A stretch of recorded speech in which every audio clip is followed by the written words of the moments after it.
जसं एससी आणि एसटी यांचं असणारं आंदोलन, यांचं असणारं आरक्षण संविधानिक आहे, तशाच रीतीने ओबीसीचं सुद्धा आरक्षण ही संविधानिक असावं असं आम्हाला त्यावेळेस वाटत होतं.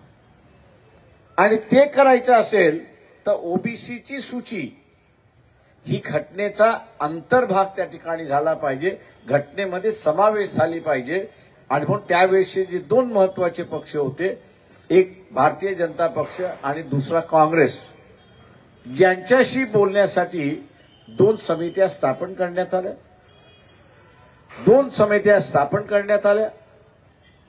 एकाने बीजेपी बरोबर बोलायचं आणि एकाने काँग्रेस बरोबर.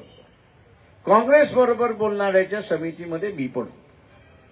आणि काँग्रेसवाल्यांना ज्यावेळेस म्हणालो की हे झालं पाहिजे आणि आता केलं तर अधिक चांगलं आहे, काँग्रेसवाल्यांनी सरळ सांगितलं की आम्हाला ह्याच्यामध्ये रस नाही, आम्हाला ह्याच्यामध्ये इंटरेस्ट नाही. भारतीय जनता पक्षाचं म्हणणं आलं की रामाच्या नावाने आम्हाला सत्ता येणार आहे, तेव्हा आम्हाला सुद्धा ह्याच्यामध्ये रस नाही.